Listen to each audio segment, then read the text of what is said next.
space. And so our next speaker is going to talk about PanoSETI and give us a view on essentially all SETI, all sky, all the time. And this is Shelley Wright at UC San Diego. I'm sure known to many of you, and she's going to give us tell us about PanoSETI. Good morning, everybody, and wherever you are in the time zone. Jim, that was a fantastic talk. I love all those ideas, and I'm definitely going to mull those over.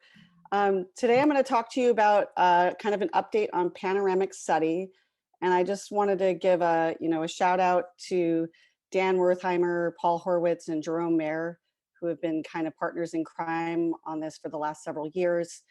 Andrew Howard's a part of this as part of Caltech. So this is in collaboration with Harvard, Berkeley, UC San Diego, and Caltech for our current observatory, which we're trying to build. I wanted to start today by really paying tribute to Charles Towns. Paul talked about this yesterday, but his papers in optical SETI are still fantastic. Even his 1961 Schwartz and Towns paper, I constantly refer back to it. And I think we need to go back to some of this, as well as SETI 2020, which Paul called out, which has a beautiful section on optical SETI. But there's kind of 4 pillars here, and I should probably add a 5th based on Jim's talk about time resolution as well. So Towns really pointed out the need, if you were to communicate at infrared or near infrared wavelengths, it makes a lot of sense to do this at the IR and near IR because of the things that Paul talked about yesterday, which is the reduced stellar background. Okay, you're basically sending a signal in the Rayleigh Jeans portion of the black body of all the stars. Reduced galactic background. The minimum is about 5 microns for the Milky Way. And then reduced extinction. And so wavelength coverage, although we don't know a priori what they would send a signal, but we should consider that if we're thinking about transmission as well. And then SETI 2020, it's been 20 years here, really called out the need for all skyability. So this increased sky coverage, because you want to cover more sources. And this all time component that Elliot talked about yesterday as well, for increasing your duty cycle per source. And then I loved, as well as this no babies, which is the need to design for unambiguous detection, which I think is important for every SETI program. So I just also want to show for the interstellar component, I'm going to briefly talk about our near infrared program as well. This is a figure that's showing the percent transmission in the interstellar medium within the galactic plane of the Milky Way. And if you pick different distances, how much interstellar dust absorbs you.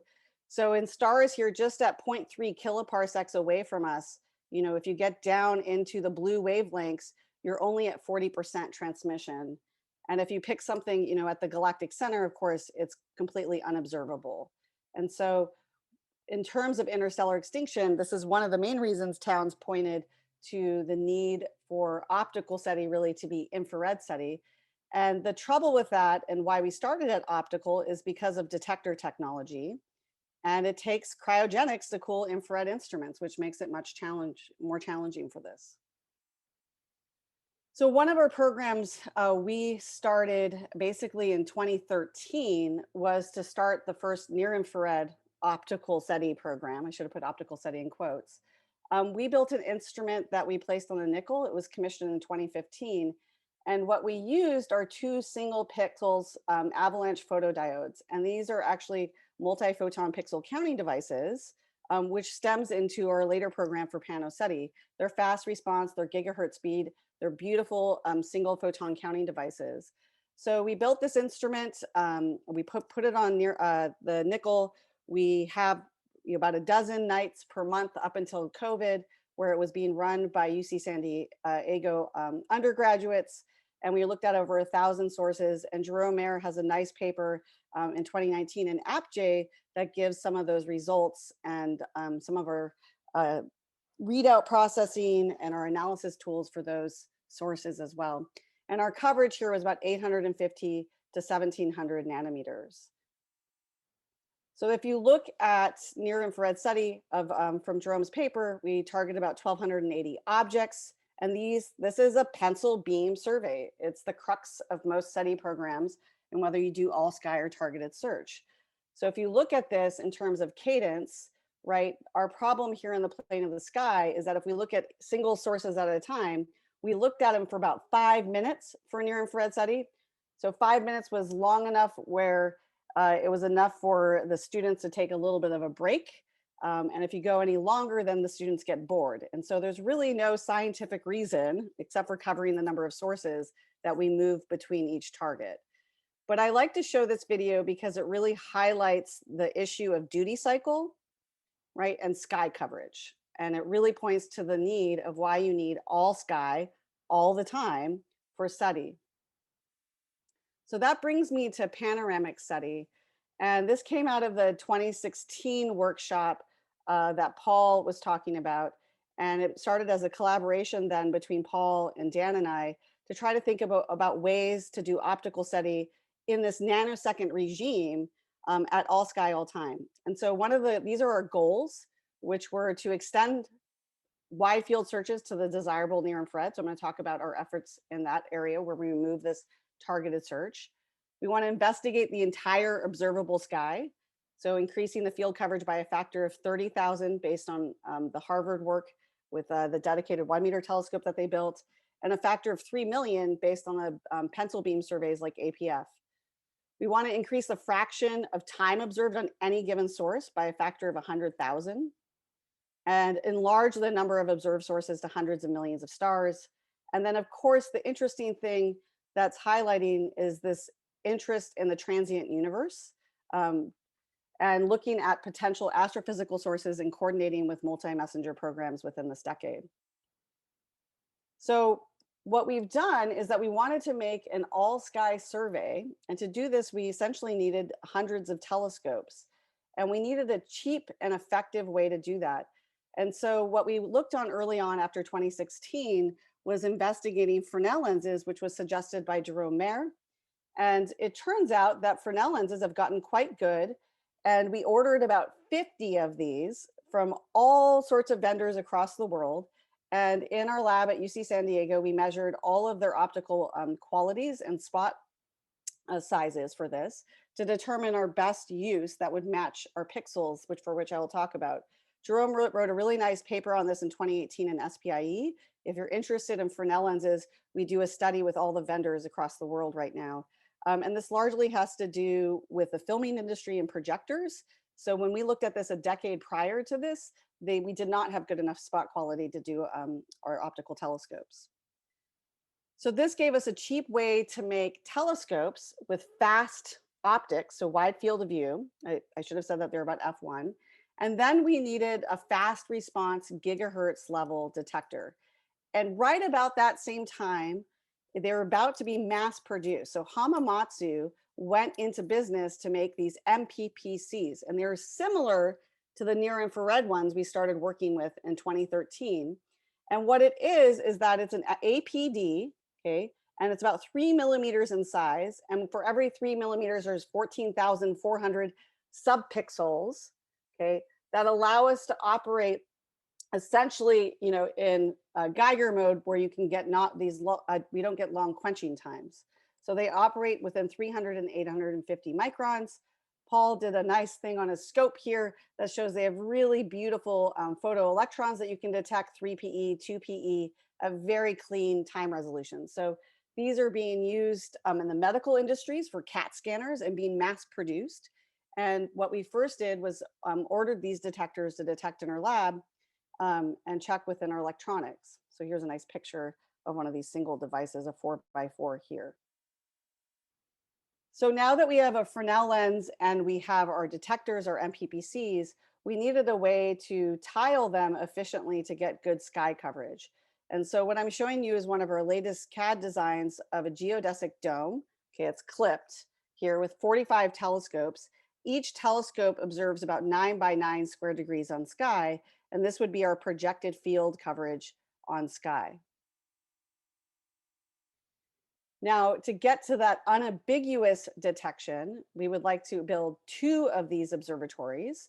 And if you have 2 observatories, you can cover through drift scanning the entire observable sky, at least in the northern hemisphere, but it allows you to run in parallel. So anything detected between one and the other, we would then correlate for coincidence detection.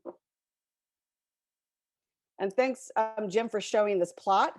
So I think it's great. You're absolutely right that LSST, within its second timescales, will get into this wonderful, rich astrophysical transients. From the PANOSETI perspective, what I want to highlight here is that it's completely unexplored. If you look at optical surveys, they're always at second and even, technically really minute timescales up until Vera Rubin comes on sky here. One thing I'd like to highlight is the GRBs here. We had a question about that yesterday. And in fact, one of the brightest GRBs ever recorded was in 2008. It just so happened that there was a optical camera looking at that same patch of the sky. So they were able to detect optically the GRB within seconds after it released. And it would have been visible by the naked eye. It was so bright within seconds. So typically in GRB follow-up, we follow up within minutes, okay, or hours later, when that may have decayed at that time. So there's some very interesting things in the high brightness area and low time resolution. So the PANOSETI parameters, I'll just highlight a few of them. We're using 1/2 meter size Fresnel lenses. They have f1. We operate from 300 to 850 nanometers with these MPPCs. We've designed a lot of our back-end electronics, as I'll describe, to have a large time resolution, 1 nanosecond up to 1/10 of a second. And then the infrared component, we're using these wide field, these now arrays of these in-gas APDs operating from 850 to 1650 nanometers. And that covers about 5.6 arc minutes to 42 arc minutes instantaneously. And our full observatory with 45 units would have an instantaneous field of view of 4,441 square degrees. So where are we now in the project? So we've been doing some pretty heavy design work, both within software design, mechanical design, but also in fabrication and prototyping. And so much of our work had been done with the Fresnel lens and then designing our back-end electronics the last couple of years. So this is a prototype unit here. You can see this 1/2 meter size Fresnel lens. It's a very simple optics. You have a Fresnel lens, some baffling, and then we have here our back-end focal plane, which sits like this. So this is the Hamamatsu detectors. Each one of these is an 8x8 here that can then service across this 32 by 32 pixel field of view. The back-end electronics, thanks to Dan and Paul, was working with ASICs and FPGAs. It took us 2 trial runs on our PCBs to get this correct. And then we've been characterizing this and developing the on-chip software with FPGAs in the last year. Paul designed a nice power supply box. So each one of these power supply box, we need to apply high voltage to our APDs. So we're able to then, within one power box, basically service 16 of our telescopes at once. And so this is getting us closer to our observatory design. And in 2020, I just highlight the date here, February 2020, our team went up and installed 2 of these telescopes in the refurbished astrograph at Lick Observatory. And Lick automated the dome slit for us, an operation of the dome for us to use. And so this is us in 2020 installing it. Here's our 2 telescopes here that is basically fixed at declination, and we're allowed to do drift scan. And this was incredibly fortuitous because, as you know, a month later, we all go into lockdown. So the beauty of this was that in this last year, we've been collecting lots of data on sky from our, kind of pajama mode from our houses here. So let me talk a little bit about the readout modes for this program. So we do this in 2 different ways. The first way is what we call pulse height mode. And if you're familiar with optical SETI and all the programs that we heard about from Paul yesterday, that's the typical mode, which is basically we're looking at for photon pileup, right? Within a few nanoseconds, we have some threshold that gates that, and then we timestamp it, we get the amplitude, and we record the location of this. This is a real-time process. So in this cartoon, we have 2 telescopes looking at the same field of sky. We have our 32 by 32 detector array. On our back-end electronics, we have our ASIC, okay? And we have an FPGA that's connecting to White Rabbit. So it's the same timing protocol that's used at the LHC, connected to a GPS. So we get very high precision in our nanosecond time precision stamps between the two telescopes. And then we can do this in gate between the ASIC and the FPGA. We have our pulsite mode, which I've just described to you with this triggering event. But simultaneously, we also are allowed to do an imaging mode. So we can then place at any frame rate we want, given a particular threshold. And this is essentially a movie mode. We can set our chip to say, hey, let's sample at 10 microseconds, 100 microseconds, a millisecond. And based on some type of threshold, right, we can calculate the frame rate for that.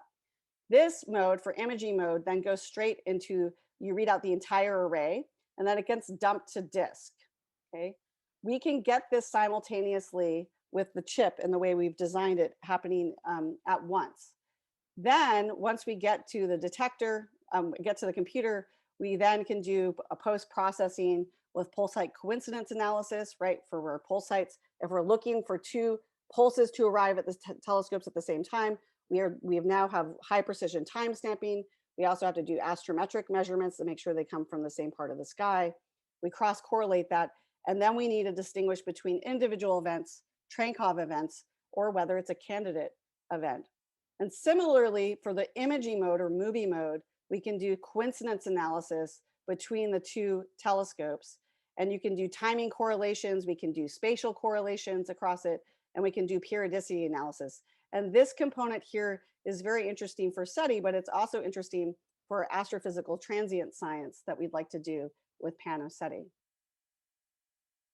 So right now, our design is to have two sites, so two observatories with 45 telescopes at each site. So here's a CAD drawing of our 45 unit sitting in our observatory. And these are two locations here at Palomar Observatory separated by 1 kilometer. And we want 1 kilometer because we want to easily distinguish between any Trankov shower based on parallax and timing. So during COVID, Jerome and I have gone up to Palomar to do several tests with our telescopes. And we've gone to the parking lots of the Hale and the Palomar. Because it's COVID, these were long nights sitting outside. So we rented a car, we drove up, we installed our little, I call them washing machines. These are our telescope units here. And what I'll call out here is a fiber. So this is a single mode fiber that we run between the two telescopes to get this high precision timing protocol, to get the nanosecond precision between two of our telescopes. So we've done this a couple times. I want to show you some of our data. So this is, if you're looking at just stars, these are our point sources. Procyon is a very bright star right here. And you can see other 3 fainter stars here within the field. So this is between two of the telescopes, what an image would look like when you have bright stars drifting through our field of view. Now this is our noise, okay, but also interesting potentially for science, right? So this is at Lick Observatory, and I wanted to call this out. So Lick has 2 telescopes sitting right next to each other. They're at the exact same location. And this is a Trankov event, right? We have a shower, we have a nice resolved source that we heard about from Veritas yesterday, and they're correlated astrometrically. The parallax, because we're at the same location, is 0. Now, we do the same experiment at Palomar when we're separated 1 kilometer apart, and you get the same event right here. Okay, this is an event that occurs, and the parallax here is 4.7 degrees. And so you can easily distinguish, just based on your separation, that an event that's occurring obviously in low altitude at Earth's atmosphere versus infinity. And then of course, the other aspect for distinguishing this is a time offset. So if you measure something at infinity, you expect a particular time offset between your two telescopes that are separated at 1 kilometer. And if you aren't, given an altitude for the Trankov event, we see a time offset of about 121 nanoseconds. So between parallax and time offset, you can distinguish with a 1 kilometer baseline any Trankov shower or anything that's essentially in low Earth orbit in Earth. Okay, so where are we now? So we have those were our prototype telescopes we built. We built about 5 of those. We now are in our production design. We've completed all of our mechanical design for our production telescopes that would go into the observatory. This is the lens assembly that we have here. There's a protective lens. There's some ventilations that happen here. There's a telescope housing, which I'm not showing you. There's multiple bafflings that are occurring inside for scattered light. This is our attachment ring where we'd actually attach to that geodesic dome. And then we spent a lot of time trying to develop something very easy that gets attached in and out of these Fresnel telescopes. So this is what we call the electronics package. It slides into the back of the telescope. It can rotate to different position angles so we can get the field coverage on sky. There's also a shutter blade here that we can shutter if we need to.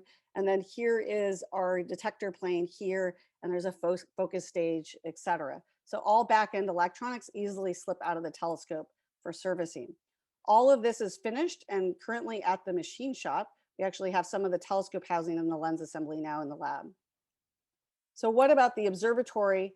So it actually turned out to be one of our biggest challenges for this project was figuring out enclosures. And I work on other telescope programs, and it's usually the enclosure that gets you. So we spent a lot of time trying to figure out off-the-shelf components that we could potentially use for an enclosure.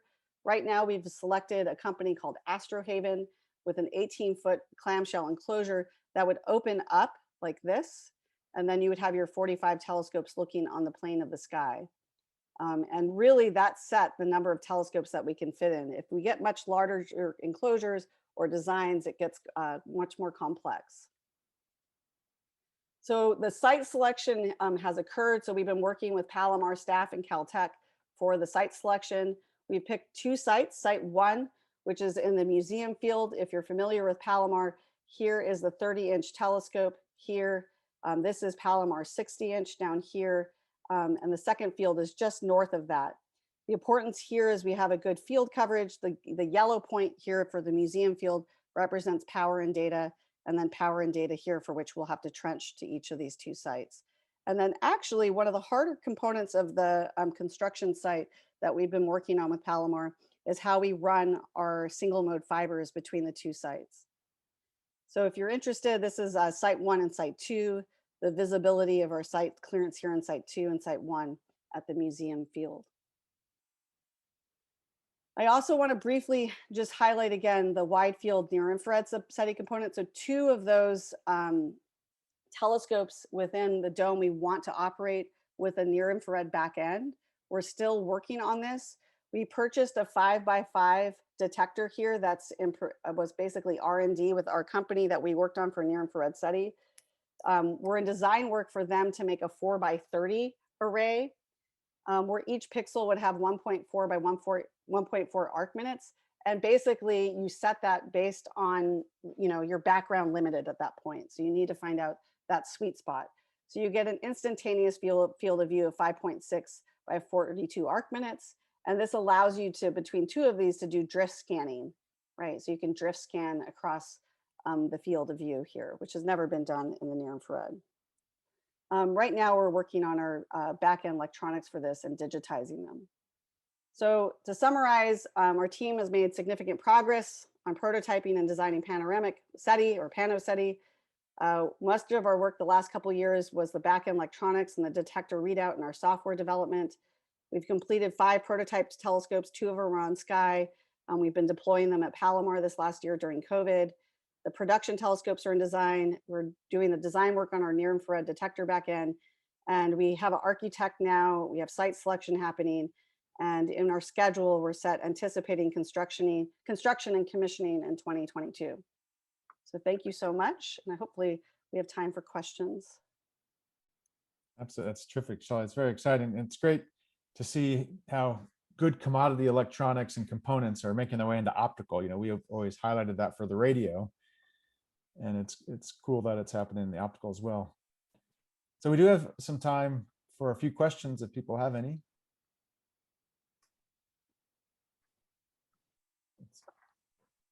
Yeah, if I could, David. Please. Yeah, thanks, Shelley. Sorry, I came in a little late because I was teaching, so I hope the slides will be available afterwards. Yeah. I was really interested by your Cherenkov event. So I was wondering, what's the rough event rate you were getting at the time? Yeah, that's a great question. And I probably have a curve for this. Within the Cherenkov event, I think we had a few per hour. And I can get that statistic. We have a distribution for that. Okay, yeah, that'd be great. So that's probably an energy threshold of maybe tens of TV or a bit above. Yeah, but yeah, we need. It's interesting to think what you could do with it from a Cherenkov perspective as well. Well, another person's garbage is another person's treasure. So we definitely need to talk with the Cherenkov group on it. We are recording all of them. Great. Yeah.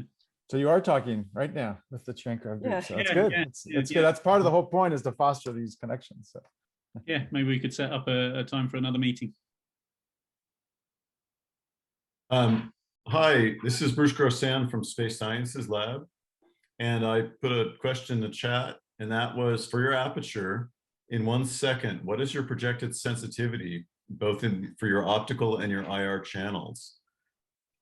I'm a little, so basically InGaAs are pretty noisy, and I'm not sure that would detect many GRVs or other faint signals. Yeah, I should have corrected that. So the infrared, we're just operating in pulse height mode.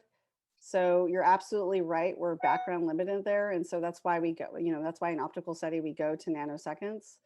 And then 1 second, really we get for optical, I do have a sensitivity curve. We've looked at this in the pulse height mode. And we do comparisons to Helios and other things. At 1 second, you also start to become background limited. That's why we put it to about 1/10 of a second. So it depends. So it depends on the pulse width. It's you can calculate this in different ways.